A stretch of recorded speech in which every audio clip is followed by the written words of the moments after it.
I swear, sometimes it feels like you open your mouth only to criticize.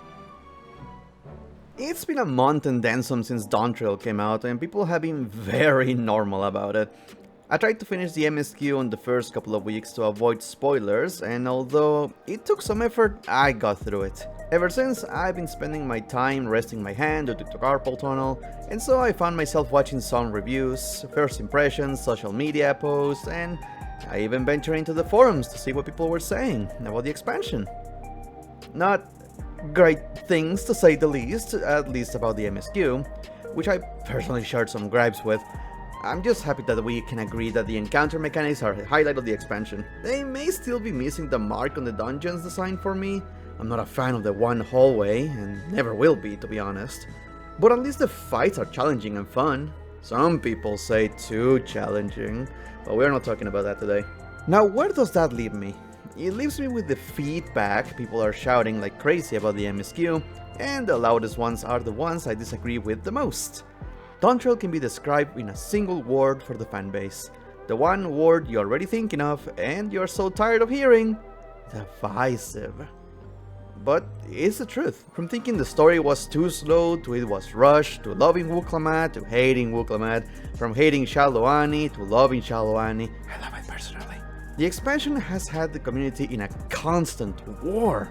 Granted, the people shouting at each other the most, from what I have seen, are those in the very extremes of the argument. Hell, some even will attack or defend their argument not even based on the things that happen in the game, but instead outside factors. And I hate those groups of people. With that being said, let's look at a couple of the loudest arguments or feedback from the community that I hope the developers don't listen to. And at the same time, I get to share some of my thoughts about it. Number 1. Escalation. Now, this might sound crazy, right? I kept hearing people saying they were happy the story was gonna be grounded more after the Endsinger levels of universe murdering kind of stakes. After all, we don't want to pull a World of Warcraft where the big bad just keeps getting bigger and bigger and dangerous and more dangerous.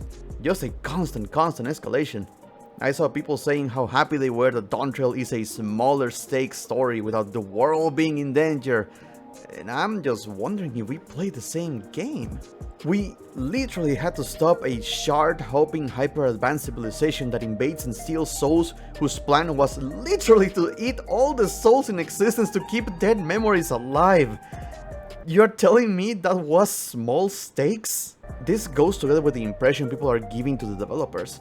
Or at least the impression it seems they will be getting. Most of the reviews and comments I found online talk about how good the second half of Dawntrail was, and how they want more and more of it.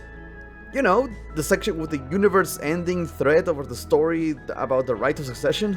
Some may argue that Alexandria is not as powerful a threat as the Endsinger, but although that may hold some merit to it, they are by far the most advanced civilization we have ever encountered, and one with access to the most broken element we have ever seen.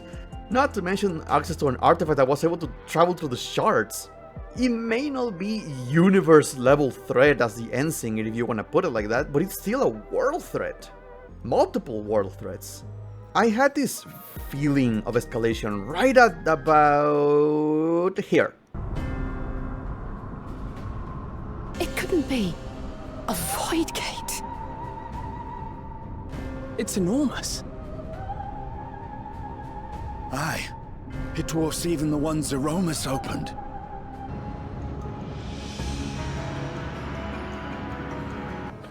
With the souls he has absorbed, he has attained power to rival even a king among Voidsent.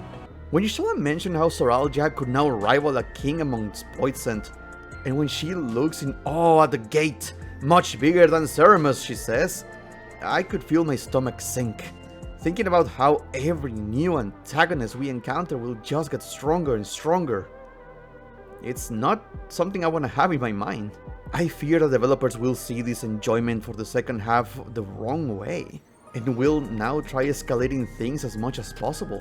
So, Square Enix, Creative Business Unit 3, whoever may listen, Joshi P, even you, there is no need to escalate this hard at the get-go for a new saga.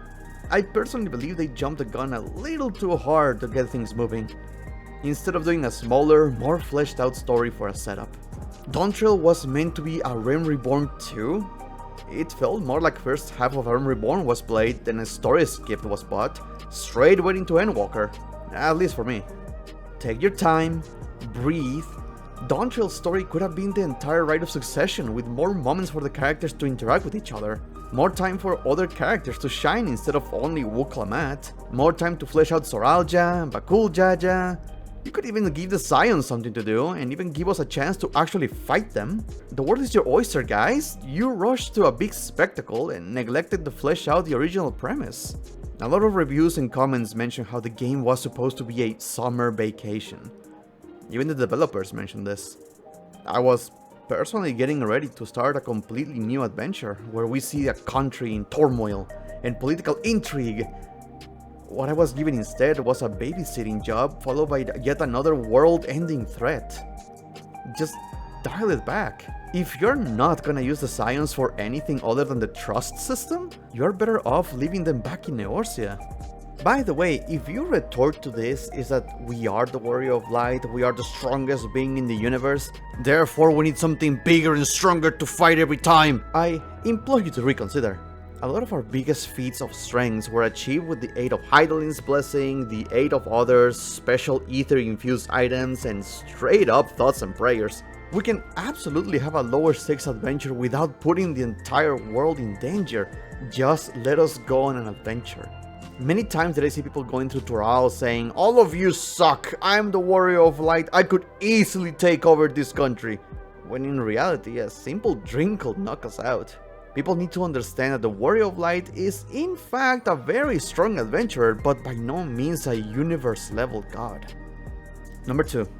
Living Memory. Over and over and over again, I see people say how the beauty of living memory is taken away from the world and the player. How a lot of people are asking that we restore it back to its glory. I believe this is one of the worst things the community has asked for. The entire point of living memory sequence is to, let go. The entire zone is a farce. It's a computer trying to keep a civilization of memories up by sacrificing the souls of others. How this process works, I have no idea, and it's never explained, compared to the 3 explanations we are given for the regulators, because that was totally not a waste of our time to tell us the same thing. I have watched people go through this zone and saying how it's shit because we are making it ugly, but that's the whole reason we are doing this. It's a lie. It's a farce. This place remains beautiful at the expense of the living, and not only that, it's being kept like this against the will of those who quote-unquote live here. You have to let go. It hurts and it's awful, but you have to let go. I hope the developers don't cave in to people's demands in this case. Stick to your guns in this visual change, as it is thematic to the ending of the expansion. And I'm gonna say it. If you're so interested in visiting this place when it's still operational, just go to New Game Plus. Any New Game Plus will make it look like the way it was, so you can take your screenshots and enjoy the view. But don't demand they take away the visual theme of this ending. Just like how Ultimate Tool gives you a feeling of hope, Living Memory gives you a feeling of loss. And that's its job. Number 3. The main character. Now this one has been, let's call it fun, to see people fight each other on. Reaching points of extreme opposite so far from the core problem that it just brings a tear to my eye. The loudest arguments being that people are quote-unquote mad that they are not the main character, and any criticism against Wuk Lamat being the main character means that they have an ego problem. They wanna be the main character, they say. No, it's not just that. I'm gonna be honest. There's nothing wrong with the Warrior of Light not being the center of attention. The problem is, when another character gets so much attention, it leaves every other character sidelined. We have all seen this graphic of dialogue in Dawntrail, even if the argument is that Wuk Lamat is the main character, therefore she would talk the most of her dialogue is just repeating what we already know, and inviting herself into discussions with nothing to contribute other than hope and happiness and how much she loves her people. Choke on your harmony. We know this is information that is not new at all. I'm not saying that this is wrong, I'm saying that this is badly executed. Understood. We'll see you later. I shall speak with the residents. Perhaps one of them will recognize the earring. you want to explore together. We should have had more time with the other characters and interactions with the other Scions and the other claimants. The same thing happened with Lys back in Stormblood. But as we have seen, Lys nowadays is being seen in a brighter light compared to Wuk Lamat.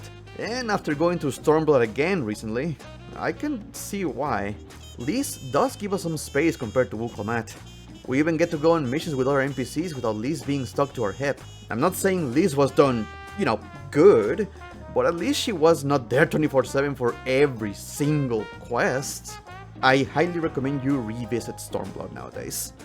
You will be pleasantly surprised with how much characterization there is for Alice and the rest of the support cast, as well as introducing a large group of NPCs that are still thought about to this day. The short version of this is, people who say we don't need to be the main character are right, but this is not the way to do it. And the people who say that we have to be the main character are also right, but not in the way they think. We have to be involved with the characters. And if we are sidelined, the main focus character should not steal the oxygen from the rest of the cast, as Wuk Lamat did. We need to be objective here. Stop fighting over your personal politics and content that is not from the in-game universe.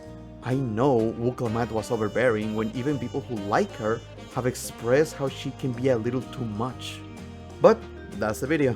I just wanted to share a couple of things I've been thinking about for the past couple of days in a very short way. I could go on and on and on about certain topics about Dawntrail, and I might at some point, but right now, I just wanted to say a couple of things that have been really loud on the internet. I thank you for your time and for giving me a chance to express myself. I'm not used to this, and it's one of my first times scripting a video again after so many years. I want to try it more often, but we'll see. Thank you for joining me. I wish you all a good rest of your day.